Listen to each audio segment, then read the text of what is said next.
Back in the 1980s, if you'd arrived on this island, there was every chance the person collecting their luggage beside you could have been Elton John, Sting, or one of the members of Dire Straits.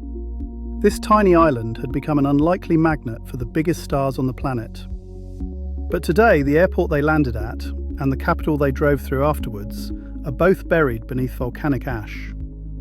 This is one of the most extraordinary stories in the Caribbean.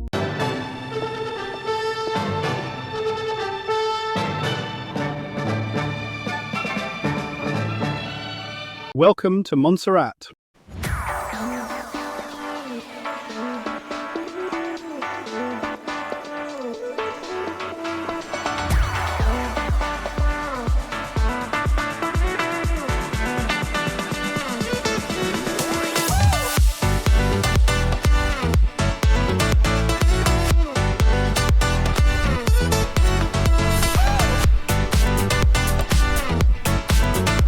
Most people know Montserrat as the Emerald Isle of the Caribbean. At first glance, it's easy to see why. The island is covered in lush, green hills. But there's another reason for the nickname, and it's one that's rooted in history. Many of Montserrat's early settlers came from Ireland, leaving a legacy that's still very much alive today. In fact, this is the only country outside Ireland where St. Patrick's Day is a national holiday, which probably isn't something you'd expect to hear in the middle of the Caribbean. Every March, the island comes alive with a 2-week St. Patrick's Festival, a unique celebration that brings together Irish traditions and Montserrat's African heritage.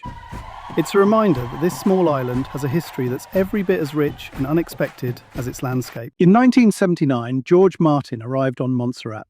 Already one of the most respected figures in music, his reputation as the creative force behind some of the world's most iconic recordings had made him a towering figure in the industry. The man who would later become Sir George Martin established Air Studios on the island, transforming Montserrat into an unlikely centre of global recording culture. With its state-of-the-art facilities and extraordinary natural setting, Air Studios drew artists from around the world, bringing some of the biggest names in music to the island. And with the arrival of the stars, celebrity had found its way to Montserrat, beginning a remarkable chapter in the island's cultural history.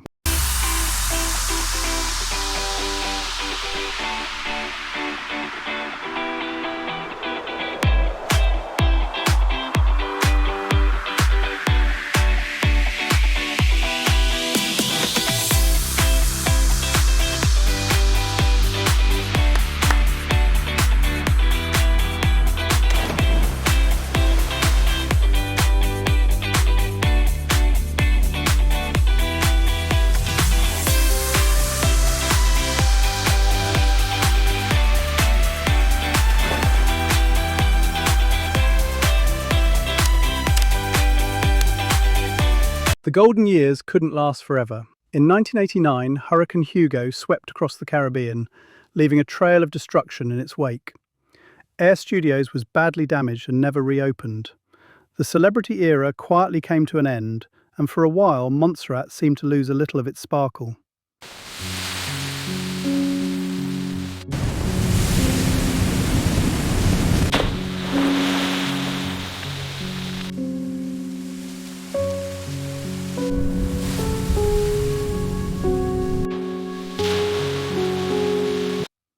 But an even greater challenge was still to come.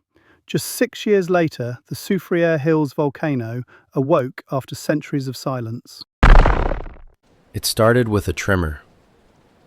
Just this faint shudder underfoot.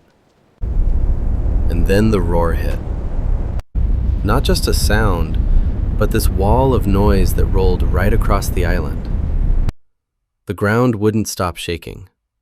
The sky turned this heavy, ashen gray, and the air was so thick you could taste it, sharp with sulfur and burning ash. Above us, this massive column of volcanic ash climbed thousands of feet into the sky, and down the slopes came rivers of glowing rock and superheated gas, thundering toward everything in their path. It was one of those moments that sears itself into your memory. Absolutely terrifying, and somehow impossible to forget. When the Soufrière Hills Volcano first showed signs of waking up in 1995, many islanders believed it would simply settle down again. After all, It had been dormant for centuries. But it didn't. Over the next few years, the eruptions became more frequent and more destructive. One by one, entire communities disappeared. The capital, Plymouth, the airport, villages, government buildings, even the island's main port were all abandoned as the south of Montserrat became too dangerous to live in.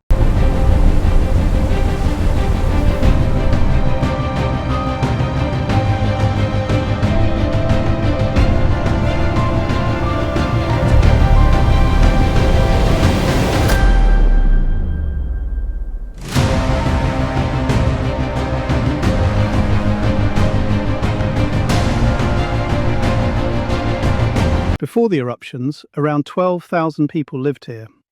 Within just a few years, almost 2/3 had left the island altogether, beginning new lives in Britain, Antigua, and the United States. Many never came back. Those who stayed had to start again in the north of the island, rebuilding communities almost from scratch.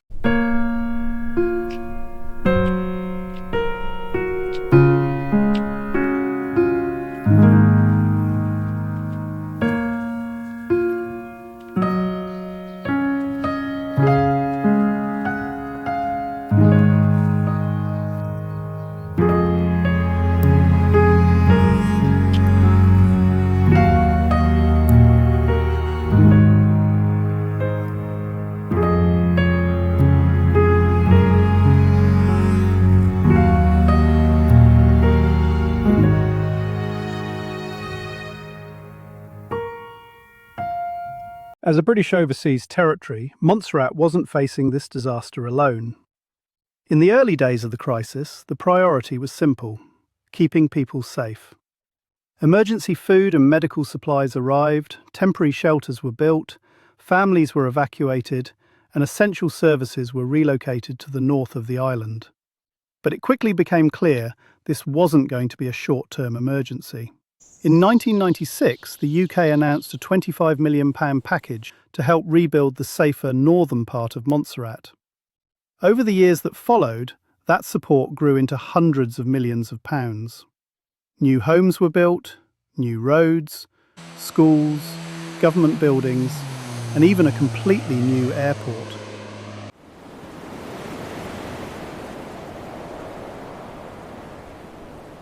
You'd be forgiven for thinking that Montserrat's biggest attraction today is disaster tourism. And yes, there is some truth in that. People come to see the volcano and the buried city of Plymouth, but that's not the story I'll remember. This island lost 2/3 of its people and much of the place they once called home. Many communities would never recover from something like that, but Montserrat did. Today, this little Emerald Isle is once again a place of extraordinary beauty, warmth, and resilience. It's peaceful, unspoilt, and still one of the Caribbean's best-kept secrets. Caught a little bit of magic in your eyes last night. You were shooting pool, we were taking shots under the dim lights. Got a little smile that knocked me off of my seat. I started falling for you. And I didn't know what to do, but I knew that I had to make a move.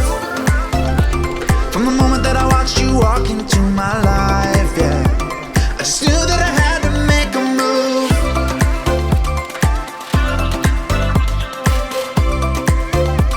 And I knew that I had to be with you.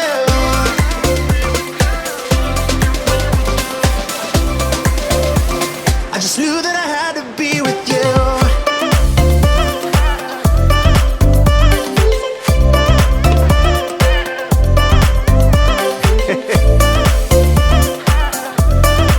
Montserrat has endured more than most islands could ever imagine, but it isn't defined by what it lost.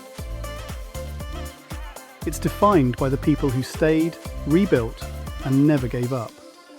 And for me, that's what makes this island truly unforgettable.